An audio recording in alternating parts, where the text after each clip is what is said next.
കണ്ണൂർ ജില്ലക്കകത്തേക്ക് മന്ത്രി കടന്നു വന്ന മുതൽ ഈ ജില്ലക്ക് ഉടനീളം യൂത്ത് കോൺഗ്രസിന്റെയും KSUവിന്റെയും നേതൃത്വത്തിൽ കരിങ്കൊടി പ്രതിഷേധങ്ങൾ ഉണ്ടായിരുന്നു. വൈകുന്നേരം മന്ത്രി ജില്ലയിൽ നിന്നും തിരിച്ചു പോകുന്ന സമയത്ത് റെയിൽവേ സ്റ്റേഷനിലേക്ക് എത്തിയ സമയത്താണ് നമ്മൾ KSUവിന്റെ നേതൃത്വത്തിൽ കരിങ്കൊടി പ്രതിഷേധവുമായി കടന്നു വന്നിട്ടുള്ളത്. അതിന്റെ ദൃശ്യങ്ങൾ പൊതുസമൂഹത്തിന്റെ മുന്നിൽ കൃത്യമായി വ്യക്തമായും എല്ലാ ആളുകളും കണ്ടതാണ്. കരിങ്കൊടി ഉപയോഗിച്ചുള്ള ഒരു പ്രതിഷേധമാണ്. പക്ഷേ ആ ഒരു സമയത്ത് കരിങ്കൊടി പ്രതിഷേധത്തെ മറ്റൊരു വിധത്തിൽ വ്യാഖ്യാനിച്ചുകൊണ്ട് മാരകായുധങ്ങൾ ഉപയോഗിച്ച് മന്ത്രിയെ കൊല്ലാൻ വേണ്ടി ശ്രമിച്ചു എന്നതുൾപ്പെടെയുള്ള വകുപ്പുകൾ ചേർത്തുകൊണ്ട് ഞങ്ങളെ ജയിലിൽ അടക്കാൻ വേണ്ടിയിട്ടുള്ള ശ്രമമാണ് ഈ ഒരു ഘട്ടത്തിൽ ഉണ്ടായിരിക്കുന്നത്.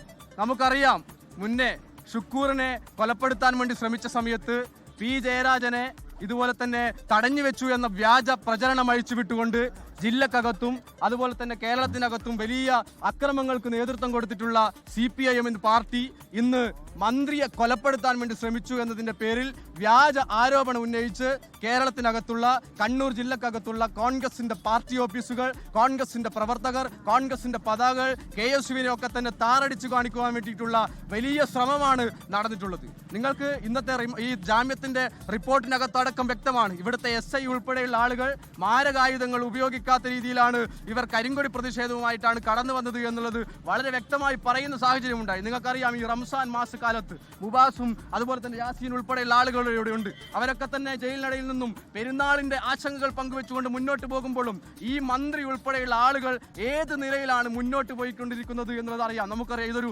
ഭരണകൂട വേട്ടയാണ് എന്നുള്ള കാര്യത്തിൽ ഒരു തർക്കവുമില്ല. അവരുടെ ഭീകരതയാണ്. കേന്ദ്രത്തിനകത്ത് പ്രതിഷേധങ്ങളെ നരേന്ദ്രമോദി എങ്ങനെയാണോ നോക്കിക്കാണുന്നത്, അടിച്ചമർത്താൻ വേണ്ടി ശ്രമിക്കുന്നത്, അതുപോലെ കേരളത്തിനകത്ത് ഇടതുപക്ഷ സർക്കാർ ഇവരെ ഇടതുപക്ഷം എന്ന് വിളിക്കാൻ സാധിക്കില്ല. അവർ തീവ്ര വലതുപക്ഷമായി മാറിക്കൊണ്ട് നിലയിലുള്ള പ്രവർത്തനങ്ങളുമായിട്ട് അവർ മുന്നോട്ട് പോകുന്ന സമയത്ത് നിങ്ങളൊരു കാര്യം മനസ്സിലാക്കണം. നമ്മൾ മുന്നേ പറഞ്ഞതുപോലെ തന്നെ AN ഷംസീറിന്റെ തിരക്കഥയിൽ ഗൺമാന്റെ സംവിധാനത്തിൽ മന്ത്രി നിറഞ്ഞാടി അഭിനയിച്ചിട്ടുള്ള ഒരു സിനിമയായി, പൊട്ടിപ്പാളീസായ ഒരു സിനിമയായി ഈ ഒരു തിരക്കഥകൾ മാറിയിരിക്കുന്നു എന്നുള്ളതാണ് നമ്മൾ കാണുന്നത്. നിങ്ങൾക്കറിയാം, കരിങ്കൊടി കാണിച്ചതിന്റെ പേരിൽ, പ്രതിഷേധം സംഘടിപ്പിച്ചതിന്റെ പേരിൽ, ഞങ്ങൾ ഈ ഭരണവർഗത്തിന്റെ പോരായ്മകളെ ചൂണ്ടിക്കാണിച്ചതിന്റെ പേരിൽ ഈ നിലയിൽ വേട്ടയാടുന്ന സർക്കാരിനോട് ഞങ്ങൾക്കൊന്നേ പറയാനുള്ളൂ. ജയിലറ ഞങ്ങളേറെ കണ്ടവരാണ്. കണ്ണൂരിലെ KSU ഊർജ്ജസ്വലമായ പ്രവർത്തനങ്ങളുമായി, പ്രതിഷേധങ്ങളുമായി ഇനിയും ഉണ്ടാകും എന്നുള്ളതാണ് ഈ ഒരു അവസരത്തിൽ ഞങ്ങൾക്ക് പറയാനുള്ളത്. നിങ്ങൾ ദൃശ്യങ്ങളൊക്കെ തന്നെ കണ്ട സ്ഥിതിക്ക് ഇനിയുള്ള പ്രതിഷേധങ്ങളിലൊക്കെ തന്നെ സജീവമായി നമ്മൾ ഉണ്ടാകുമെന്നാണ് ഈ ഒരു അവസരത്തിൽ പറയാനുള്ളത്. അത് പുറത്തിറങ്ങിയ KSU നേതാക്കളാണ് പ്രതികരിച്ചത്. അവർ പറയുന്നത് പോലെ തന്നെ കരിങ്കൊടി പ്രതിഷേധം മാത്രമായിരുന്നു അവർ നടത്തിയത്. അതിനപ്പുറം ആയുധമൊന്നും ഉപയോഗിച്ചിരുന്നില്ല, കയ്യിലുണ്ടായിരുന്നില്ല. അവർ നടത്തിയത്, അതായത് സ്പീക്കർ AN ഷംസീറിന്റെ തിരക്കഥയിൽ ആരോഗ്യമന്ത്രി അഭിനയിച്ചൊരു നാടകമാണ് ഇതെന്നാണ് പുറത്തിറങ്ങിയ KSU നേതാക്കൾ ഇപ്പോൾ കുറ്റപ്പെടുത്തുന്നത്. എന്തായാലും നേതാക്കൾക്ക് വലിയ സ്വീകരണമാണ് കണ്ണൂർ ജയിലിന് മുന്നിൽ കോൺഗ്രസ് നേതാക്കളും KSU യൂത്ത് കോൺഗ്രസ് പ്രവർത്തകരും ചേർന്ന് നൽകിയത്.